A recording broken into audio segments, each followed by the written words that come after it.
Chosen one, listen closely. They cheated. They packed a bag while you were still setting 2 plates for dinner, walked straight into someone else's arms, and called it finally being happy. They told your friends it was about growth. They told their family it was about timing. They told themselves it was about freedom.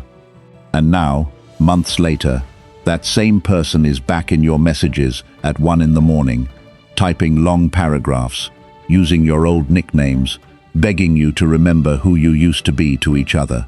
Look at that. Look at who's crawling now. They thought leaving would feel like winning. They thought trading you in would feel like an upgrade. They walked out with their head high, convinced the world would applaud the decision, convinced the new person would be lighter, easier, better. And for a while, it looked that way from the outside. New pictures, new restaurants, new captions about finally choosing myself. You watched some of it, and some of it you didn't have to, because people love handing you updates about the person who hurt you like it's a gift. It never is. It's a test. And chosen one, you passed it by refusing to perform pain for an audience. Here's what they didn't calculate. Karma doesn't punch a clock. It doesn't rush because you want it to, and it doesn't wait because they hoped it would forget. It moves on its own schedule, quiet and exact. And right now, it is only getting started with them. The begging you're seeing isn't the ending of their story. It's the first crack in the foundation. Before we get into exactly how deep that crack runs, pay this message back the way this channel always asks. Tap like, hit subscribe, and let this reach the next person who needs to hear that karma isn't finished. Not as a favor to me, as a signal to the universe that you're paying attention. Because chosen one, what's coming isn't just the story of an apology text. It's the story of a person who is about to learn, in real time, exactly what they threw away and exactly what they can't get back. You know this feeling better than anyone watching right now. The nights you spent wondering if you did something to deserve it. The way you replayed conversations looking for the warning sign you must have missed. The way people around you kept saying, "You'll be fine," like fine was a place you could just decide to arrive at overnight. None of that was wasted. Every bit of it was the forge, and what came out the other side wasn't broken. It was sharpened. They don't know that yet. They're about to find out. If you're the one who stayed quiet while they moved on loud, if you're the one who didn't beg them to stay and didn't chase them once they left, drop a 77 in the comments right now. Not for luck, as proof that you're still standing, still healing, still watching this play out exactly the way it was always going to. Now let's go through it, piece by piece, because the version of them you're about to see isn't the version who left you.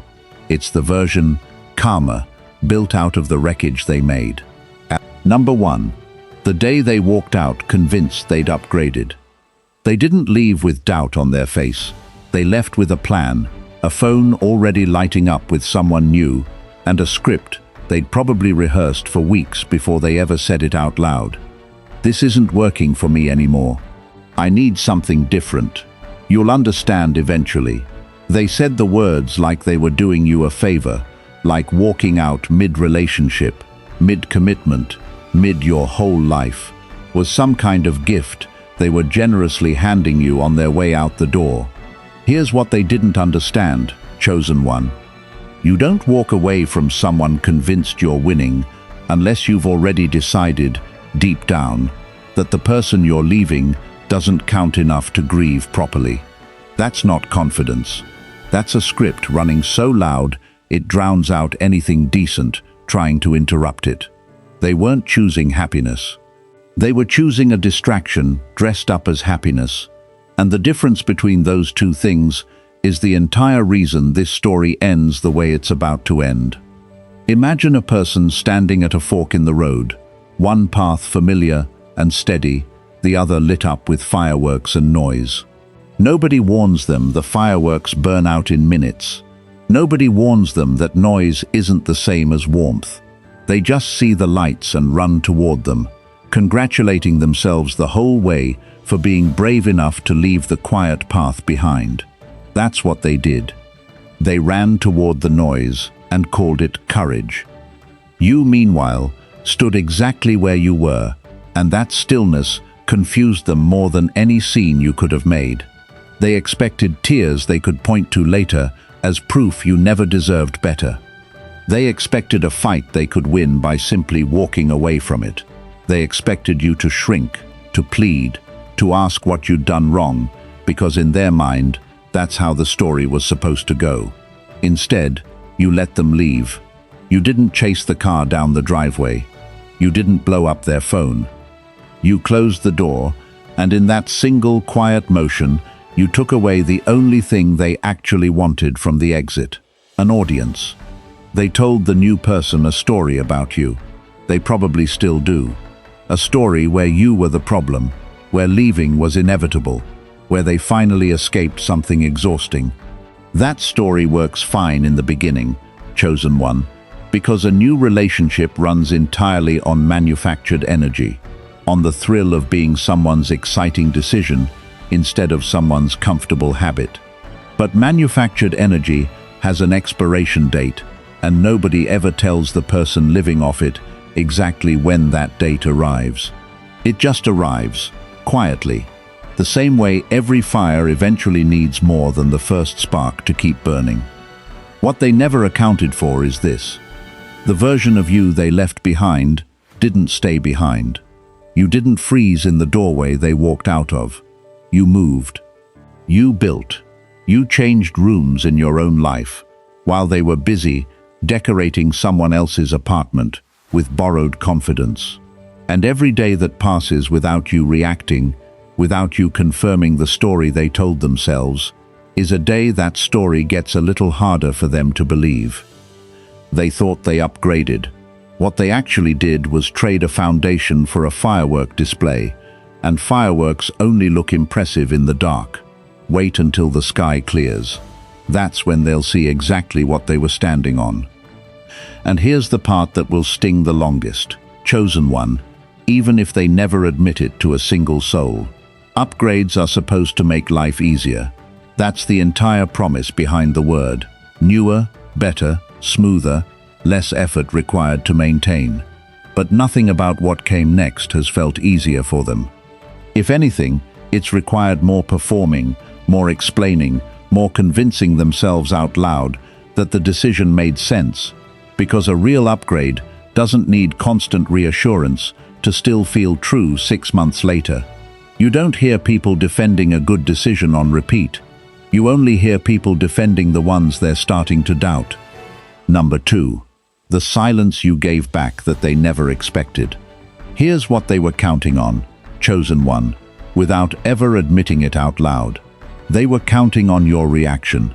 They needed it, actually, the way a fire needs oxygen, a voicemail full of hurt, a message demanding answers, a public post dragging their name through the mud so they could play the victim to anyone who'd listen.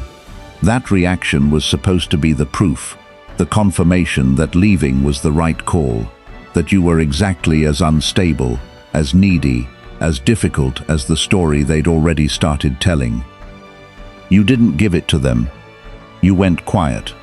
Not the wounded kind of quiet that hides in a dark room refusing to answer texts out of fear. The other kind. The kind that comes from someone who has already decided the conversation is over and doesn't need to announce it. You didn't block them out of spite. You didn't post cryptic captions timed to when they'd be online. You simply stopped participating in a story that was never really about the truth in the first place.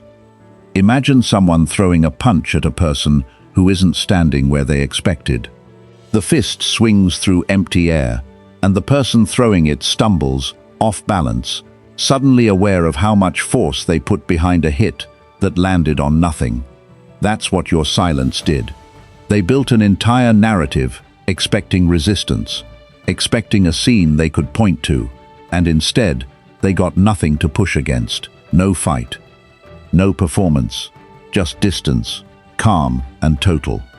That kind of quiet unsettles people who cheated chosen one, because it removes the one thing that lets them sleep at night: your anger. Anger they can manage. Anger they can turn into a story about how toxic you were, how dramatic, how exhausting to deal with. But silence doesn't hand them anything to work with.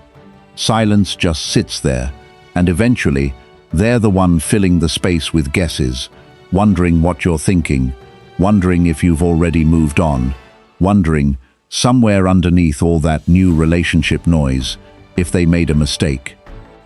They started checking your profiles more than they'd ever admit. They started asking mutual friends casual questions that weren't casual at all. How are they doing, really? Have they said anything about me? Those aren't the questions of someone who's finally happy. Those are the questions of someone circling back to a fire they set, trying to figure out if it actually went out or if it's still burning somewhere they can't see. You didn't owe them your pain as entertainment. You didn't owe them a reaction to validate their decision. And the longer you withheld it, the more that unclaimed reaction sat in the space between you, like a debt that never got collected. Debts like that don't disappear, chosen one. They just wait for the moment interest is due, and that moment is closer than they think. There's a reason silence is the one move nobody prepares for. Every other reaction has a counter, a rehearsed response, a talking point ready to go. Anger gets met with, "I understand why you're upset." Pleading gets met with a gentle, practiced no. But silence doesn't hand them a script to respond to. It just sits there, patient and total, forcing them to sit inside their own decision without anyone available to argue them out of the discomfort. That's not you being cold, chosen one. That's you finally putting the responsibility for their choice back where it always belonged, in their hands, not yours. Number 3, the honeymoon phase that was never built to last. For a while, it looked easy for them. New person, new energy, new pictures that seemed to say, "Look how much better this is." Chosen one, understand something about the beginning of any relationship built on top of someone else's ending. It runs hot because it's borrowing heat from somewhere else. It isn't sustainable warmth, it's friction. The kind that comes from two people convincing each other and everyone watching that this was worth the wreckage it took to get here. Every early stage of a new relationship feels like proof. Proof that leaving was right. Proof that this new person understands them in ways you supposedly never did. Proof they made the correct call. That's exactly what a honeymoon phase is designed to do. It floods a person with just enough dopamine to silence doubt, to override memory, to make yesterday's decision feel permanent today. But floods recede. They always do, and what's left after the water pulls back isn't more proof. It's the actual foundation, cracked and exposed, standing in the open for the first time. Imagine building a house on sand, because the view from that spot looked more exciting than the solid ground a few feet over. For a while, the house stands just fine. The weather's good. Nobody notices the shifting underneath. Then, the first real storm comes, and suddenly, the house that looked so impressive starts leaning, and everyone standing nearby starts asking the same question. Wait, was this always going to happen? That storm is coming for them, chosen one, because nothing built to prove a point to an ex-partner was ever built to hold real weight. The new relationship wasn't chosen because it was right. It was chosen because it was different, exciting, and available at the exact moment they needed an exit. Different isn't the same as compatible. Exciting isn't the same as steady. And available isn't the same as chosen for the right reasons. You may have noticed the posts slowing down, the captions getting shorter, the public affection getting quieter. That's not privacy. That's the honeymoon phase running out of fuel, and nobody wants to broadcast a fire that's starting to smoke. They're realizing, in real time, that the thing they left you for isn't the thing they thought it was, and they're realizing it exactly the way karma always delivers these lessons. slowly enough that they can't blame anyone but themselves, and clearly enough that they'll never be able to unsee it. Think about what it actually takes to sustain something real once the fireworks stop. It takes patience on ordinary Tuesdays. It takes choosing someone during the boring stretches, not just the exciting ones. It takes forgiving small annoyances instead of turning them into evidence for an exit strategy already half written in the back of your mind. That's the part nobody posts about, chosen one, because it isn't glamorous, it's just steady. And steady was the exact thing they walked away from, convinced excitement alone could replace it. They're learning right now, in real time, that it can't. Number 4. What they actually traded you for. Let's name it plainly, chosen one, because pretending otherwise doesn't serve you. They didn't trade you for a better person. They traded a relationship that required honesty for one that started with a lie.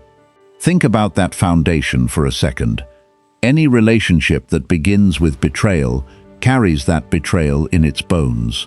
It doesn't matter how good the beginning feels, something built on top of broken trust has already proven, structurally, that trust isn't a requirement to stay. You gave them years of consistency, of showing up, of choosing them on ordinary days when nothing exciting was happening to make the choosing easy. That kind of love is quiet. It doesn't trend. It doesn't produce a highlight reel. And because it's quiet, people who don't understand real commitment mistake it for boredom.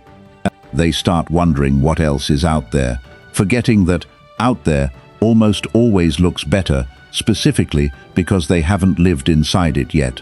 What they traded you for was a feeling, not a person. The excitement of being someone's secret, then someone's rebound-turned relationship, then someone's proof that they could still be desired.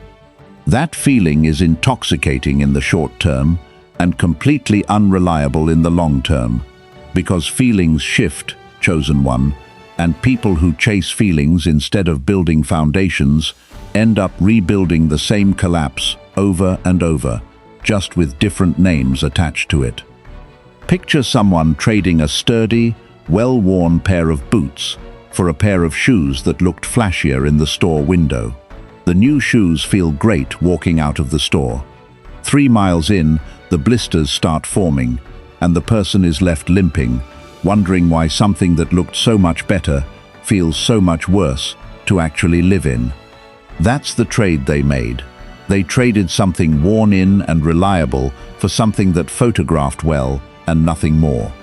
And here's what really stings for them, even if they'll never say it out loud. Somewhere in the quiet moments, in the seconds right before sleep when nobody's watching and nothing needs to be performed, they remember exactly what they gave up. They remember the version of comfort that didn't require managing someone else's insecurities about being chosen twice. They remember what it felt like to be with someone who wasn't constantly measuring themselves against the person that came before. They traded peace for performance. And performance, chosen one, gets exhausting fast when there's nobody left to impress but the same person every single day. You built something with them that took years to shape, patience laid on top of patience, trust rebuilt every time life tested it. That kind of foundation doesn't just disappear because someone decides to walk away from it. It stays exactly where it was, solid, proven, still yours. What they took with them wasn't a better version of what you had. It was an empty lot with a nice view, and empty lots require someone willing to do the actual building. So far, nothing they've done since suggests they were ever prepared for that part. Number 5. The people around them who started asking questions. Chosen one, betrayal doesn't stay contained to 2 people. It ripples outward. And the ripples always reach places the person who caused them never expected. Friends who used to defend the choice at the start began noticing things. A comment dropped too casually. A tension at dinner that wasn't there before. A version of their friend who used to be steady, now snapping over small things, second-guessing decisions, checking a phone a little too often for someone who claimed to be happier than ever. People aren't as easy to fool as they think, especially not for long. In the beginning, everyone rallies around the exciting new chapter because that's what people do. They support the story in front of them. But stories built on cracked foundations eventually show the cracks to more than just the two people living inside them. Friends start noticing the excuses. Family starts noticing the mood shifts. And slowly, quietly, the same circle that celebrated the new beginning starts asking each other a very different question. Do you think they actually regret it? Imagine a magician who's been performing the same trick for years, gaining more confidence with every round of applause. Then one night, someone in the crowd, not to sabotage the show, just paying closer attention than usual, notices the wire. They don't say anything. They don't need to. Once you see the wire, you can't unsee it, and the trick never lands the same way again for that person, no matter how convincing the performance still looks to everyone else. That's what's happening in their circle right now, chosen one. Someone saw the wire. Maybe it was a slip of the tongue about missing something from before. Maybe it was the way they went quiet whenever your name came up unexpectedly. Whatever it was, it planted a question that doesn't go away once it's been asked. And once people start whispering, "Do you think they regret it?" the performance is already over, even if the audience keeps clapping out of habit. They can control the story they tell strangers. They can control the captions, the photos, the version of events that gets repeated at parties. What they can't control is the people closest to them slowly connecting the dots between the person who used to be steady and the person now scrambling to convince everyone, themselves included, that trading you in was still the right call. It's a strange kind of loneliness, chosen one, being surrounded by people who used to know exactly who you were, and slowly realizing they don't recognize the version standing in front of them anymore. That loneliness doesn't come from isolation. It comes from inconsistency, from spending so much energy managing a story that the real version of themselves gets buried underneath the performance of it. People notice that shift, even when they can't name it. They just feel like something's off, and something being off is exactly the kind of thing that eventually gets said out loud, usually to the wrong person at the wrong time, which is precisely how truths like this find their way back around. Number 6. The new relationship starts noticing the same red flags. Here's the part that should sit heavy for a second, chosen one, and then you can let it go, because it's not your job to carry it anymore. The habits that led them to betray you didn't disappear when they walked out the door. Betrayal isn't usually a single event. It's a pattern that finally got caught. And patterns, by definition, repeat themselves whether or not the audience changes. The new partner is starting to notice things, the wandering attention, the way commitment gets talked about in the future tense, but never quite arrives in the present. The small dishonesties that seemed harmless until they added up into something that feels a lot like déjà vu. They're starting to ask the same questions you used to ask, quietly at first, then a little louder, then, eventually, in ways that can't be smoothed over with an apology and a bouquet of flowers. Imagine someone who cheats at cards once, gets away with it, and decides the trick worked so well they'll just use it again at the next table. What that person forgets is that a room full of new players eventually plays enough hands to notice the same move being run twice. The tell doesn't disappear just because the table changed. It's the same hands doing the same thing, and eventually, someone at the new table clocks it exactly the way you once did. That's what's happening now. The new partner isn't naive forever. Nobody is. And the very same behaviors that once felt exciting, the mystery, the unpredictability, the thrill of being chosen by someone who left everything behind for them, are starting to read differently now that the shine has worn off. Exciting becomes exhausting. Mysterious becomes suspicious. And the story they told about finally finding someone who understood them starts sounding, even to the new person, a little too familiar to the ending they haven't asked about yet. You don't need to say a word about any of this, chosen one. You don't need to send a warning, drop a hint, or feel a shred of guilt about staying silent while it plays out. Karma doesn't need your help delivering a lesson that was always going to arrive on its own. All you have to do is keep living your life loudly enough, peacefully enough, that when the comparison eventually gets made, and it will, there's no contest left to have.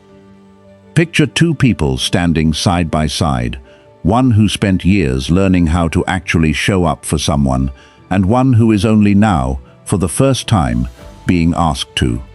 The gap between those two people doesn't close overnight, just because the second one wants it to. It takes the same years the first one already put in, and most people chasing a shortcut discover, painfully, that there isn't one. The new partner is beginning to learn that lesson on a timeline they didn't choose, and it's costing them exactly what it cost you to teach it in the first place. Time, patience, and trust that has to be rebuilt one small proof at a time. Number 7. The mistakes that started piling up. A person carrying guilt they refuse to name doesn't just carry it quietly. It leaks. It shows up in the places they least expect. Chosen one. In the parts of life that require focus, patience, and presence. 3 things that get very hard to hold on to when half your attention is stuck, replaying a decision you're not ready to admit was wrong. Work started slipping first. Small errors that never used to happen. Deadlines missed by people who used to pride themselves on reliability. Conversations with co-workers that end in a defensiveness nobody quite understands the source of, because the tension isn't actually about the meeting or the missed email. It's about a guilt sitting underneath everything, looking for somewhere to land that isn't the mirror. Money started slipping too, in that quiet way it does when someone's spending to fill a hole instead of spending with intention. New apartment, new furniture, new everything, purchased fast, like buying enough new things could bury the old life deep enough to stop thinking about it. That kind of spending doesn't come from abundance, it comes from avoidance, and avoidance has a bill that always comes due eventually, usually at the exact moment it's least convenient. Imagine trying to run a marathon while carrying a bag of stones you refuse to put down, insisting to everyone around you that the bag is empty. Every mile gets heavier, not because the course changed, but because the weight never left. Eventually, the pace slows no matter how hard the person insists they're fine. Onlookers start to notice the limp before the runner ever admits there's an injury. That's what guilt does when it isn't dealt with honestly. Chosen one. It doesn't vanish because someone refuses to acknowledge it. It just finds new places to show up, chipping away at focus, at patience, at the small daily competencies a person needs to keep their life running smoothly. And the more it chips away, the more small mistakes turn into visible ones, the kind that co-workers notice, that friends comment on, that eventually become impossible to explain away as just a rough patch. You didn't do this to them. They did this to themselves. The moment they decided walking away from honesty was easier than staying in it. There's an old idea, chosen one, that a clear conscience is the softest pillow a person can own. It sounds simple until you watch someone try to sleep without one. Every small failure that piles up right now isn't random bad luck finding them out of nowhere. It's the natural consequence of a mind that's split in 2 directions at once, half of it trying to build a new life, the other half still standing at the scene of the decision that started all of it, unable to fully leave. A person can't build steady ground while one foot is still planted somewhere they haven't made peace with, and it's starting to show in every part of their life that requires steadiness to function. Number 8. The moment they saw you glowing and it broke something. Chosen one, there's a very specific kind of silence that happens when someone realizes the person they hurt is doing better without them, not worse. They expected you to fall apart. Some small, ugly part of them was counting on it, because your struggle would have confirmed they made the right call, that you needed them more than they needed you, that leaving cost you more than it cost them. Then they saw you, not performing happiness for an audience, but actually living it.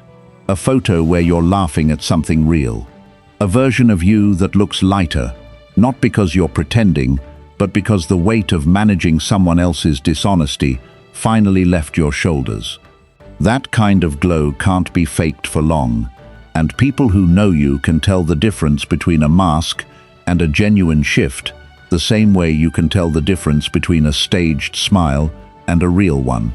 Imagine someone throwing a stone into a lake, expecting to watch it sink without a trace, only to find the lake glowing brighter with every ripple the stone creates.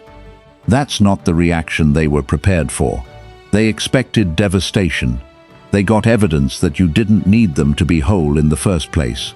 And that evidence is far more damaging to their story than any public argument could have been. It broke something in them, chosen one, not because they still want you back the way romantic movies like to pretend, but because your growth removed the last excuse they had for what they did. If you had fallen apart, they could tell themselves the story where leaving was necessary, where you were too much, where the relationship was doomed regardless. But a version of you that's thriving doesn't fit that story anywhere. It exposes the story for what it always was, a justification built after the fact, for a decision they'd already made, for reasons that had nothing to do with you. That's the moment the messages started changing tone, less casual, more reflective. Little comments dressed up as friendly check-ins that were actually confessions in disguise. I saw your post, you look happy. I've been thinking about us a lot lately. Those aren't compliments, chosen one. Those are the first cracks of someone realizing the story they've been telling themselves doesn't hold up against the person standing in front of them now. Chosen one.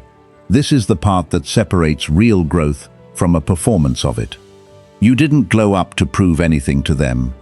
You didn't rebuild your life as a message aimed in their direction. You did it because staying small wasn't an option once you understood what you actually deserved. And that distinction matters more than anything else in this whole story. Their reaction to your growth is theirs to sit with. Your growth itself was never about them at all. And that's exactly why it landed as hard as it did. Nothing unsettles a person chasing validation more than watching someone move on without needing any. Number 9.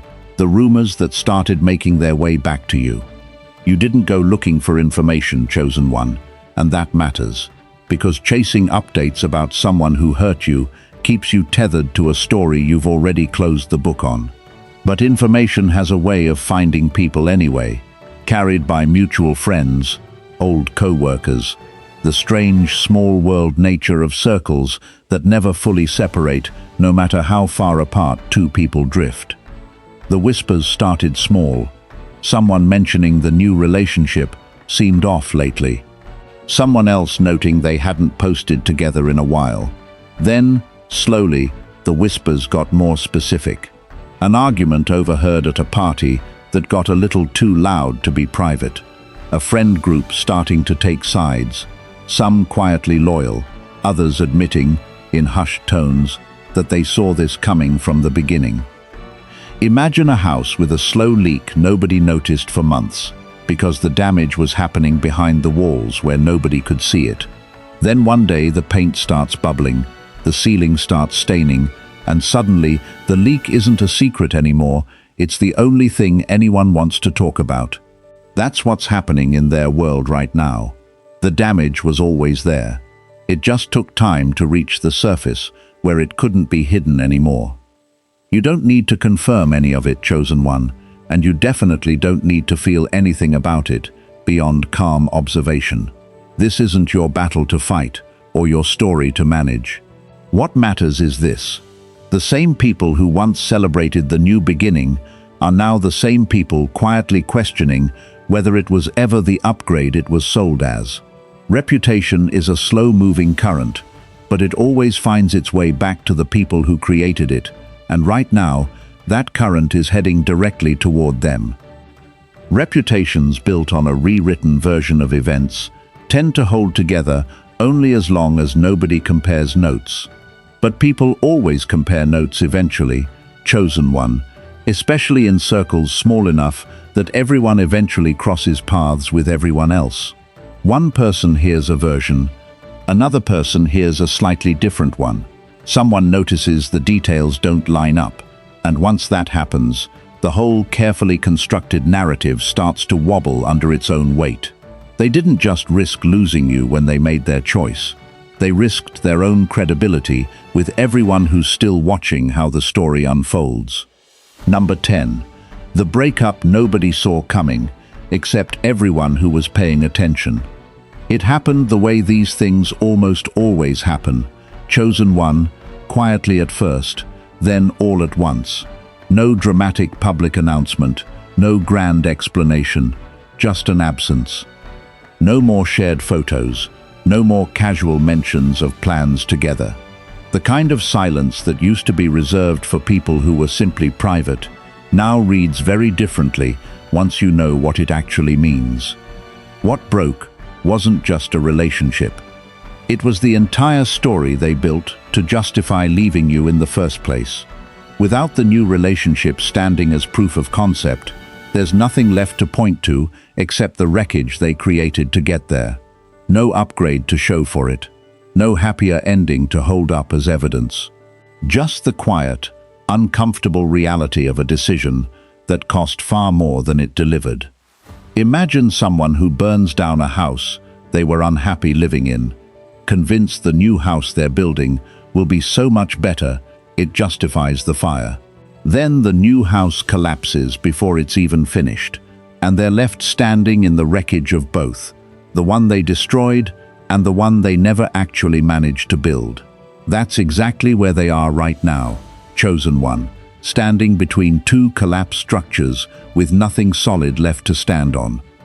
This is the part of karma that people underestimate. It rarely arrives as a single dramatic event. It arrives as a slow accumulation of consequences that finally reach a breaking point. The moment where every small crack that's been forming for months finally gives way all at once. They didn't lose the relationship because bad luck found them. They lost it because a foundation built on betrayal was never going to hold the weight of an actual future, no matter how good it looked in the beginning. Notice something important here, chosen one. You didn't need to wish this outcome into existence. You didn't need to send a single bitter thought their way, hope for their downfall, or spend a single hour rehearsing what you'd say if you ever got the chance. That's the part people misunderstand about karma. It doesn't require your involvement to function. It doesn't need your anger as fuel. It moves entirely on its own, powered by the choices someone else made. And it was always going to arrive at this exact address, whether you were watching or not. Number 11. The messages that started arriving at 1 in the morning. You know the ones, chosen one, because that's exactly where this story started. Long paragraphs typed at hours that make it obvious sleep isn't coming easy anymore. Old nicknames resurrected, like they still mean something. References to memories they clearly haven't let go of, no matter how loudly they insisted, back when leaving felt exciting, that they were finally free. Notice the timing. Notice that the apologies arrive exactly when the new relationship falls apart, not a moment before. That's not remorse arriving on its own schedule. That's a person circling back to the option they know is safe now that the option they chose instead has stopped working out. It's not you they miss, as much as it's the version of stability they gave up, the version they're only now realizing doesn't come easily to just anyone. Imagine someone who abandons a garden they spent years tending, convinced a wilder patch of land looked more exciting from a distance. They discover, eventually, that wild land takes far more work to tame than a garden that was already thriving takes to maintain. So they come back to the fence of the old garden, hoping it's still growing exactly as they left it, forgetting that gardens change too, and the one they abandoned has grown into something that no longer needs a gardener who already proved they'd walk away. You don't owe those messages a response delivered on their timeline, chosen one. You don't owe an explanation, a closure conversation, or a single ounce of the emotional labor it would take to process someone else's guilt on their behalf. Their messages are proof of something you already knew. Karma doesn't just punish, it educates. And right now, at 1 a.m, alone with a phone and a memory they can't outrun, the lesson is finally landing exactly where it needed to. There's also this, chosen one, and it deserves to be said plainly. Missing you and missing what you provided are not the same thing, and most people who come crawling back have never actually taken the time to separate the two. They might genuinely miss the comfort, the ease, the sense of being known without having to explain themselves. That's real. But that's also not the same as having done the work to become someone capable of holding on to it this time. Nostalgia isn't growth. A late-night message isn't a changed pattern. And you get to notice the difference without feeling obligated to teach them which one is which. Number 12. The public groveling that started once private messages stopped working. When silence didn't get the reaction they wanted, chosen one, the approach shifted. Comments left on old photos, time to look casual but calculated to be seen. Mutual friends suddenly asked, gently, whether you'd ever consider talking again. A vague post about growth and learning what really matters, written in a tone specific enough that anyone who knew the story could read exactly who it was aimed at. This is what desperation looks like when it runs out of private options. It goes public, hoping an audience will apply the pressure that direct honesty couldn't. It's not really an apology at that point, it's a performance. The same kind of performance that got them into this situation in the first place. Except now the role has flipped, and they're the one hoping someone watching will feel sorry enough to intervene. Imagine someone who spent months ignoring every warning sign in a house, only to run outside shouting for help the moment the roof finally caves in, hoping the neighbors who watch them ignore every warning will still rush to rebuild it for them, out of sympathy. Some neighbors might. Most, chosen one, remember exactly how many times they were told this was coming and decide their energy is better spent elsewhere. You're allowed to notice the performance without participating in it. You're allowed to see the public groveling for exactly what it is, an attempt to manufacture outside pressure because internal accountability never showed up on its own. And you're allowed to keep living your life exactly as steadily as you have been, because nothing about someone else's desperate audience seeking obligates you to step back into a role you already, wisely, walked away from. It's worth naming exactly why public performances like this rarely work the way people hope. An audience can clap for a moment, feel a flicker of sympathy, maybe even leave an encouraging comment. But an audience can't rebuild a broken foundation for someone else.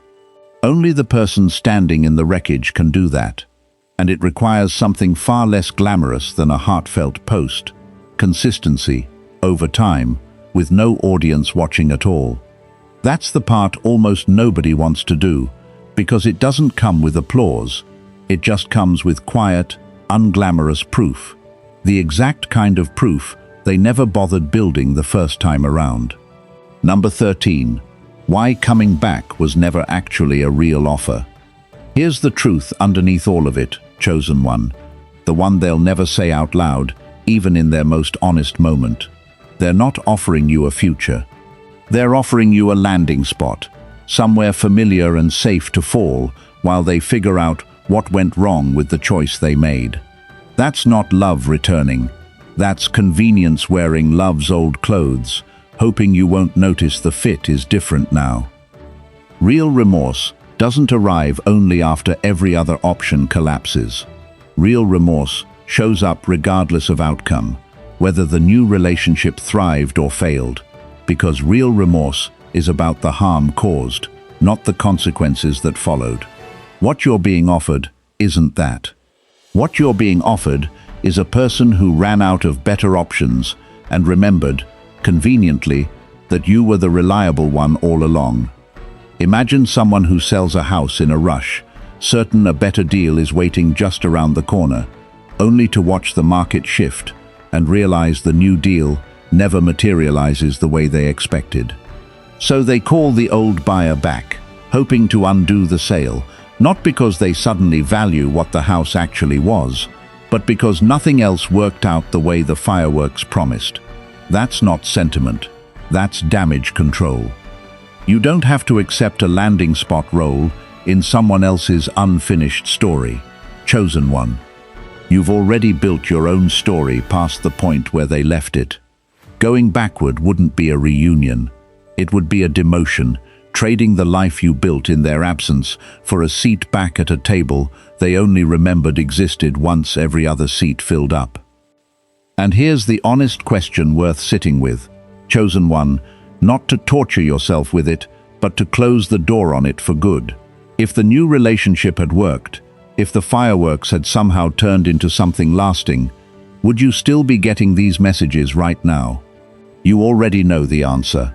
That single fact tells you everything about what this offer actually is. It's not a return to something they value. It's a retreat from something that stopped working, and retreats don't deserve to be mistaken for homecomings. Number 14. The real karma was never the breakup. It was you becoming undeniable. Let's be precise about what actually happened here, chosen one, because the ending of this story isn't really about them at all. The karma isn't the collapsed relationship. It isn't the sleepless nights or the guilt-soaked messages or the public performance nobody's buying anymore. Those are just symptoms. The real karma, the deepest one, the one that will outlast every apology they ever type, is you, whole, steady, thriving in a life they no longer have access to. They spent months, maybe longer, convinced that leaving would prove something about their worth, about their ability to choose bigger, better, brighter. What they proved instead, chosen one, is exactly the opposite. They proved that without honesty as a foundation, nothing they build will hold. They proved that chasing a feeling instead of choosing a person leads back to the same collapse every time, just wearing a different face. And they proved, most painfully for them, that the person they were so sure they could easily replace turned out to be the hardest thing they've ever tried and failed to find again. Imagine a tide that pulls out dramatically, taking everything with it, certain it's found somewhere better to be. Tides always come back in, chosen one. That's the nature of tides. But shorelines change while they're gone. Sandbars shift.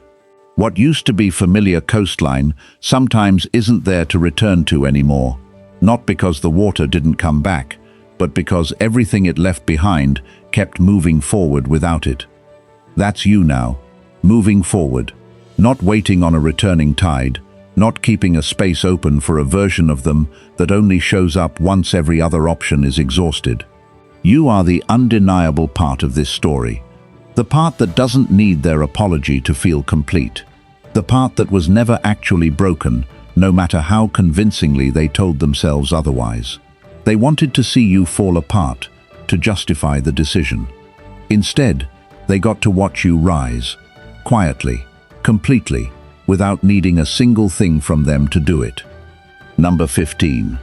What happens next was never up to them. Here's where this story actually goes from here, chosen one, and it has almost nothing to do with whatever decision they make next. Maybe they keep circling back, message after message, hoping persistence gets them somewhere begging couldn't. Maybe they finally accept the door is closed and disappear for good, choosing silence now that silence is the only tool they have left. Either way, chosen one, Notice something important. Your peace was never contingent on which choice they make. It doesn't require their apology to be valid. It doesn't require their absence to be complete. It exists on its own, built by you, for you, long before their name showed up in your notifications again. That's the part people in your position sometimes forget in the middle of a story like this. It's easy to get pulled back into watching for the next move, refreshing a conversation that already ended, waiting to see how the karma plays out, like it's a show you need front row tickets to. You don't. You already know how this ends, because you're the one still standing, still building, still choosing yourself on the ordinary days nobody's watching. The rest of it, their guilt, their groveling, their slow public unraveling, that's simply the universe closing out a debt that was never yours to collect in person. Imagine someone finally arriving at a door long after the porch light went dark, long after the house changed hands, long after the person who used to live there built a completely different life, somewhere the old key doesn't even fit anymore. They can knock as long as they want. They can leave notes, send messages, tell mutual friends they've changed. None of that reopens a door that was never locked out of anger in the first place. It was locked because you finally understood you deserved somewhere that didn't require constant repair. And chosen one, that's exactly what you built. Not a fortress to keep them out. A home solid enough that it never occurred to you to leave the door open for someone who already proved, once, exactly what they'd do with it. And let them keep typing their paragraphs at 1 in the morning. Let them keep circling back to a door they closed themselves.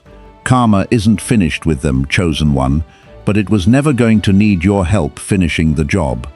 All it ever needed was for you to keep living exactly the way you already were, steady, whole, and undeniably fine without them. There's a version of this story where you spend the next year still checking their profile, still asking mutual friends what they've heard, still measuring your healing against whatever update comes next. That version keeps you tethered to a person who already showed you, clearly, what they do with something they stop valuing. You don't have to live in that version, chosen one. You get to close this chapter the same quiet way you closed the door the day they left, without ceremony, without needing the last word, without waiting for their story to fully resolve, before you allow yourself to feel finished with it. Their unraveling doesn't need witnesses. It certainly doesn't need you as one. That was always going to be the loudest ending this story could have. Not a confrontation, not a comeback. Just you, exactly where you are, exactly who you became, completely unbothered by the sound of someone realizing, too late, what they threw away. If this one hit exactly where it needed to, drop a 77 in the comments to let this channel know you're still standing, still healing, still choosing yourself every single day it takes. Hit like, subscribe if you're new here and this message found you for a reason, and share it with someone who needs to hear that karma always finishes exactly what it starts. Thanks for watching, chosen one. We'll see you in the next one. Take care and goodbye.